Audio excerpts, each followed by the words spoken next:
நம்முடைய இணை எதிரிகள் RSS பார்ப்பன சங் பரிவார் கும்பல் எப்படியாவது பெரியார் இயக்கத்தை தந்தை பெரியார் மறைவுக்கு பிறகும் அதை மிகச் சிறப்பாக வழிநடத்தி கொண்டு உலகந்தழுவிய இயக்கமாக மாற்றி பெரியார் உலகத்தை உருவாக்கி உலகமெல்லாம் பெரியார் மயம், பெரியார் உலகமயம் என்கின்ற நிலையை என் வாழ்நாளில் ஆக்கித்தான் தீர்வேன் என களமாடி கொண்டிருக்கக்கூடிய நம்முடைய கழக தலைவர் அவர்கள் தலைமையில் இயங்கக்கூடிய இந்த இயக்கத்திற்கு இணை எதிரிகளும் சங் பரிவாரும் தரக்கூடிய எச்சரிக்கையை போல அவர்கள் நேற்றைய தினம் நம்முடைய பெரியார் திடலுக்கு 3 இடங்களிலே வெடிகுண்டு மிரட்டல், 3 இடங்களிலே வெடிகுண்டு இருக்கிறது, வெடிக்கப் போகிறது என்று சொல்லி சோதனைகள் நடந்திருக்கிறது.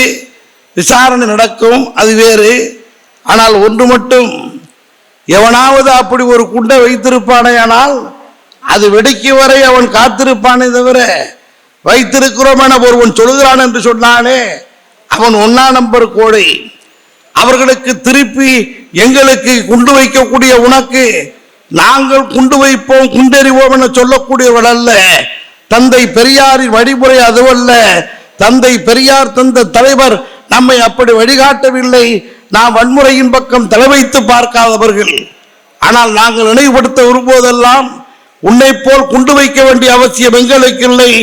தந்தை பெரியாரின் அறிவு குண்டுகள் உன்னையும் அடிக்கும், உன் அப்பனையும் அடித்து விடும் என்பதனை நிலைநாட்ட விரும்புகிறோம். அதைத்தான் பட்டுக்கோட்டை அழகிரி சொன்னார். ஈட்டி எட்டியவரை பாயும், பணம் பாதாரவரை பாயும். எங்கள் தலைவர் தந்தை பெரியாரின் கொள்கை அண்டபிண்ட சராசரங்களை எல்லாம் தாண்டி அதுக்கு அப்பாலும் பாயும் என்று சொன்னார். அவ்வளவு பெரிய ஆற்றல் இந்த கொள்கைக்கு உண்டு. சுயமரியாதை இயக்கத்தினுடைய தத்துவத்திற்கு உண்டு, பகுத்தறிவு கொள்கைக்கு உண்டு.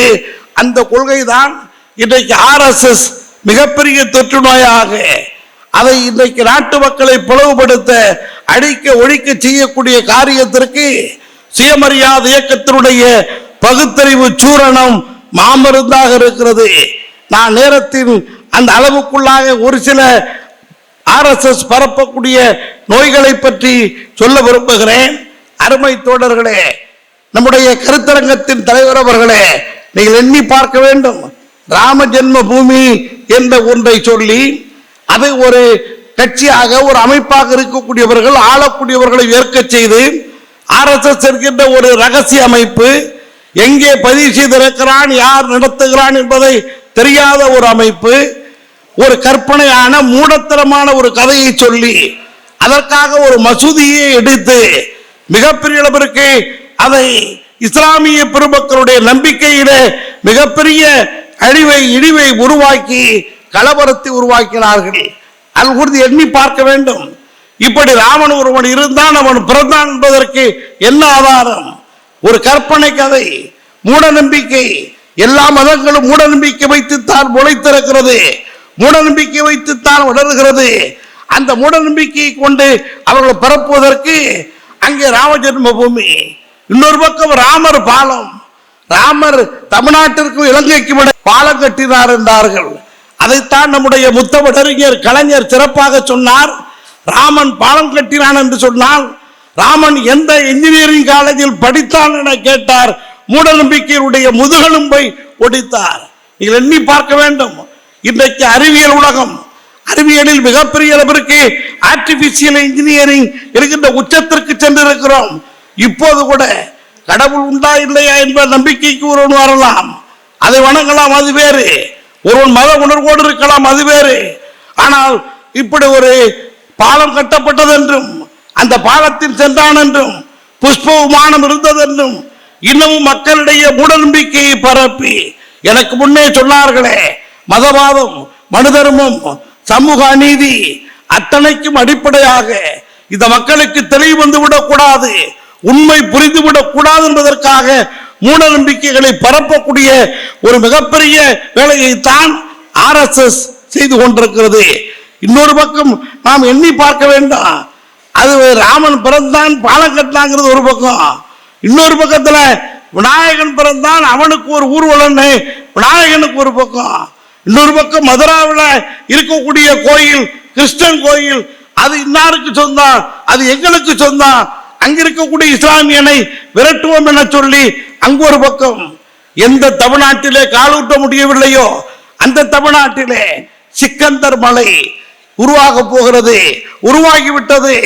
தமிழ்நாட்டிலேயே இஸ்லாமிய அங்க மிகப்பெரிய ஆதிக்க வருகிறது என சொல்லி ஒரு கலவரத்தை உருவாக்குவதற்கு மூடத்தனத்தை பரப்புகிறார்கள், மூட நம்பிக்கையை பரப்புகிறார்கள்.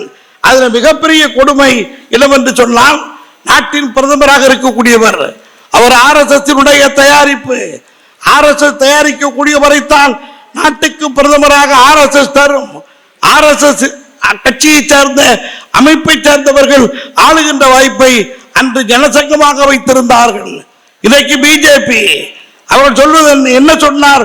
நம்முடைய இந்திய ஒன்றியத்தினுடைய பிரதமராக இருக்கக்கூடியவர், கொரோனா மிகப்பெரிய நோய், மிகப்பெரிய அளவிற்கு ஆட்கொள்ளி நோய், எல்லாரையும் அழித்து ஒழித்த நோய். அந்த நோய்க்கு எல்லாரும் விளக்கு ஒழுத்துங்க, எல்லாருக்கும் விளக்கு வைங்க, கைதட்டுங்க என்று சொல்லி அறிவை மழுங்கடிக்கக்கூடிய, உலகத்திலேயே நோயை அழிப்பதற்கு கைதட்டலாம் என சொன்ன உலக மகா அறிவாளி மோடியை விட அவர் எங்கும் இருக்க முடியுமா? அதை விட கொடுமை. அறிஞர்கள்லாம் கலந்து கொள்கிறார்கள், மருத்துவர்கள் எல்லாம் கலந்து கொள்கிறார்கள், உலக மருத்துவர்கள் எல்லாம் வந்திருக்கிறார்கள். அந்த மாநாட்டிலே கலந்து கொண்டு இந்தியாவில் மருத்துவத்தில் மிகப்பெரிய சாதனை, உலகத்திலேயே முதல் பிளாஸ்டிக் சர்ஜரி நடந்தது யாருக்கு என்று சொன்னால் விநாயகனுக்குத்தான். யானை தலையை அங்கே மனித உடலோடு ஒட்ட வைத்திருக்கிறான், பிளாஸ்டிக் சர்ஜரி பண்ணியிருக்கிறான்னு உலகமாக அறிஞர்கள் உட்கார்ந்துருக்காங்க. எல்லாரும் சிரிக்கிறான், சிரிக்க முடியாம பல பேர் தவிக்கிறான். ஏன் இவற்றையெல்லாம் செய்கிறார்கள்? கடைசியாக ஒன்றை சொல்லுகிறேன். தமிழ்நாட்டிலே ஒருவர் பிஜேபியுடைய ஒரு தலைவராக இருந்தவர், ஆளுநர் பொறுப்பு வரை வந்தவர், தமிழிசை, டாக்டர் தமிழிசை, அவர் சொல்லுகிறார், கோமியம் குடிப்பது நல்லது, உடலுக்கு நல்லது என்பதை ஒரு டாக்டராக இருந்து அவர் வரவேற்கிறார். நமக்கு என்ன சந்தேகம்னா, அவர் டாக்டரா படிச்சிருக்கிறார், இவர் மருத்துவத்தை மருத்துவக் கல்லூரியில் படித்தாரா அல்லது மாட்டு கொட்டகையில் படித்தாரா? எங்க படிச்சு தெரிஞ்சுக்கிட்டாரு? இதை பரப்பலாமா? இப்படி ஒரு காரியத்தை செய்யலாமா?